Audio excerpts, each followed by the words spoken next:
Hi students, I am Malar. Welcome back to my channel. இன்னைக்கு நம்ம பார்க்க போறது 11th standard maths chapter 1 exercise 1.4 ல problem number 1 பார்க்க போறோம். வாங்க என்ன கொடுத்திருக்காங்கன்னு பார்க்கலாம். For the curve y equal to x cube given in the figure நமக்கு ப்ராப்ளத்துல கொடுத்திருக்காங்க. நாலு ஆப்ஷன்ஸ் கேட்டிருக்காங்கமா ஒன் பை ஒன்னா பார்க்கலாம். சேம் டயக்ராம் வச்சு தான் நமக்கு ட்ரான்ஸ்ஃபர்மேஷன் பண்ணணும். கொடுக்கப்பட்டுள்ள y equal to x cube என்ற வளைவரையின் வரைபடத்தை பயன்படுத்தி அச்சு மதிப்பு மாறாமல் ஒரே தளத்தில் கீழ்காணும் சார்புகளை வரைக. ஓகே, சிம்பிள் தாம்மா.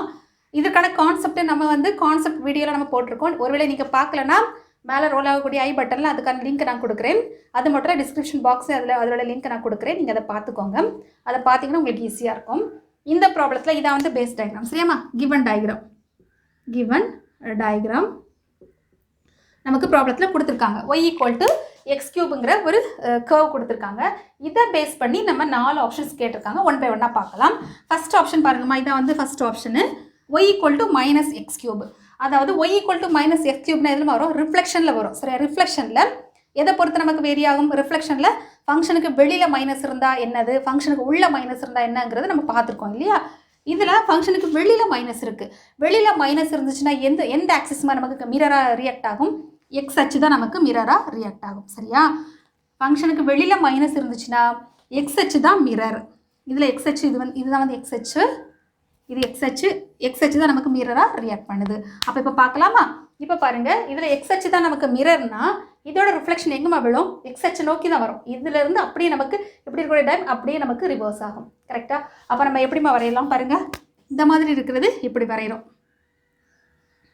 கரெக்டாக இந்த பாயிண்ட் நோக்கி வரும் பாருங்கள், இப்படி வரும். கரெக்டாமா? இப்படி இருக்கிறது நம்ம இப்படி வரைஞ்சிருக்கோம். நெக்ஸ்ட்டு இது நமக்கு நெகட்டிவ் சைடில் இருக்குது இல்லையா? இதுக்கு மிரர் என்னதுமா? எக்ஸ் அச்சு. அப்போது இதோட ரிஃப்ளெக்ஷன் எங்கேமா வரும்? இந்த இடத்துல வரும். இதோட ரிஃப்ளெக்ஷன் நமக்கு இங்கே தான் வரும். சரியா? வரைய வேண்டாம், இங்கே வரையும். அப்போ அதோட ரிஃப்ளெக்ஷன் நமக்கு எப்படி வரும்? இந்த மாதிரி நமக்கு வரும். ஸோ இந்த பாயிண்ட்டு அப்ராக்சிமேட்டடாக நமக்கு வரைஞ்சா போதும். அதாவது எப்படி கொடுக்கணும்னா, ஃபஸ்ட்டு குவாட்ரண்ட்டில் இருந்தது இது ஃபஸ்ட்டு குவாட்ரண்ட் இல்லையா?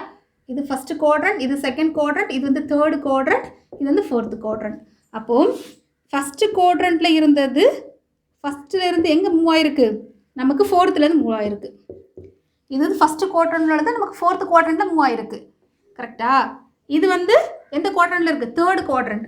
அப்போது தேர்டு குவாட்ரண்ட்டில் இருந்தது நமக்கு எங்கே மூவ் ஆயிருக்கு? செகண்ட் குவாட்ரண்ட்டில் நமக்கு மூவ் ஆயிருக்கு. புரியுதாமா? இது தேர்டு குவாட்ரண்ட். இந்த லைன் தான் நமக்கு இங்கே வரைஞ்சிருக்கும். ஸோ நம்ம எப்படி எழுதலாம்? இதுக்கு பாயிண்ட்ஸ் எழுதணும். சும்மா சிம்பிளாக எழுதுனா போதும். அதாவது இது என்னது? ரிஃப்ளெக்ஷன் இல்லையா?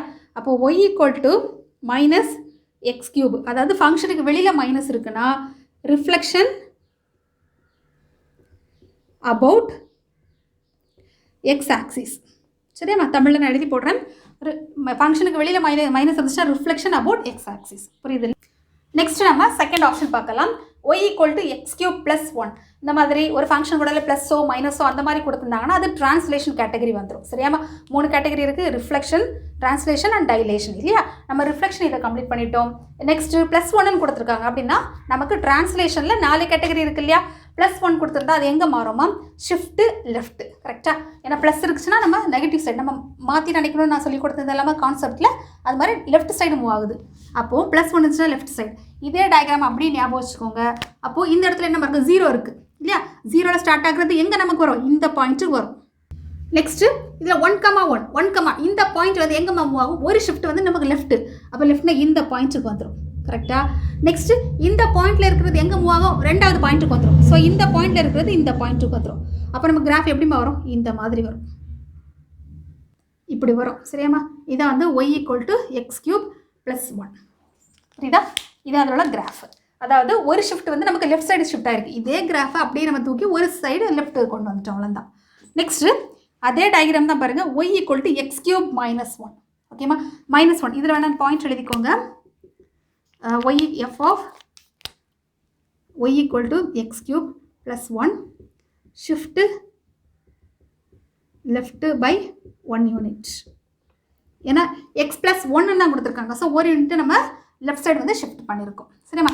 இப்போ இதை பார்க்கலாம். X cube -1. ஸோ -1 இருந்துச்சுன்னா நம்ம ரைட் சைடுக்கு ஷிஃப்ட் பண்ணுறோம். அப்போ உங்கள் 0ல் இருக்கிறது நமக்கு 1க்கு வந்துருச்சு இல்லை? 1 பாயிண்ட்டுக்கு ஃபஸ்ட்டுங்கிற பாயிண்ட்டுக்கு வந்துட்டு நெக்ஸ்ட்டு -1, -1 இருந்தது -1 பிளேஸுக்கு வந்துட்டு. ஸோ இந்த பிளேஸ்க்கு நமக்கு வருது. நெக்ஸ்ட்டு 1,1 இருந்தது இந்த பாயிண்ட்க்கு நம்ம வருது. அதாவது 2,1ங்கிற பாயிண்ட். அப்போ இந்த பாயிண்ட் வரும் இல்லையா? அப்போ நமக்கு எப்படிமா வரும்? இப்போ இந்த மாதிரி வரும்மா. புரியுதாம்மா? இந்த மாதிரி நமக்கு கொஞ்சம் அப்ராக்சிமேட்டாக நம்ம வரைஞ்சா போதும். பாயிண்ட் வச்சு வரைஞ்சால் கொஞ்சம் கிளியராக இருக்கும். ஆனால் பாயிண்ட் கொஞ்சம் நிறைய போகும். சரியாம்மா? இந்த மாதிரி நமக்கு வரும் கிராஃப். இந்த மாதிரி நமக்கு எக்ஸ்டெண்ட் ஆகும். இதுவும் நமக்கு இங்கே எக்ஸ்டெண்ட் ஆகும். புரியுதாம்மா? அதாவது ஒரு பாயிண்ட் வந்து நமக்கு ரைட் சைடு வந்து ஷிஃப்ட் ஆகிருக்கு.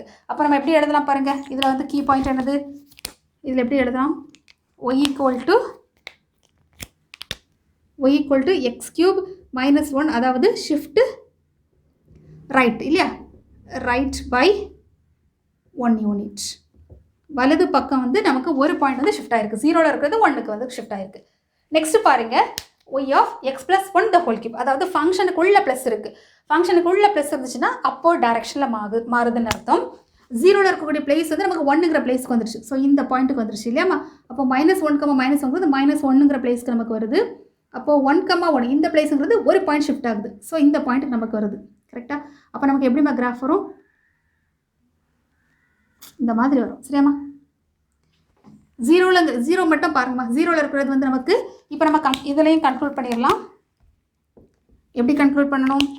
y equal to x plus 1 the whole cube.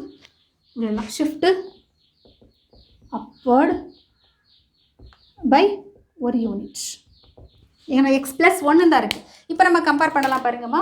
இப்போ இதான் பேஸ் டயக்ராம். இந்த பேஸ் டயக்ராமில் ஸ்டார்டிங் பாயிண்ட் வந்து 0ல் இருக்குது. நம்ம 1 by 1 பார்க்கலாம். இந்த இடத்துல வந்து -x³ மைனஸ் அப்படின்னு வந்தாலே ரிஃப்ளெக்ஷன் மிரர் இமேஜ் இல்லையா? அப்படின்னா இந்த எக்ஸ் அச்சை பொறுத்து தான் நம்ம மிரர். அப்போ இந்த இடத்துல கண்ணாடிங்கிறது எக்ஸ் அச்சில் தான் இருக்குது. அப்போது இதோட பிம்பம் எங்கே வரும்? எக்ஸ் அச்சு தான் நம்ம கண்ணாடின்னு சொல்லியாச்சு. ஸோ இதோட ரிஃப்ளெக்ஷன் வந்து நமக்கு 4th குவாட்ரண்ட்டில் விழும். நெக்ஸ்ட்டு இதோட குவாட்ரண்ட் இதுதான் நமக்கு கண்ணாடி இல்லையா? மிரர். அப்போ இதோட ரிஃப்ளெக்ஷன் எங்கேமா வரும்? நமக்கு 2nd குவாட்ரண்ட். இப்படி தானே நமக்கு திரும்பி வரும். அதான் நம்ம ட்ரா பண்ணியிருக்கோம். சரியாம்மா?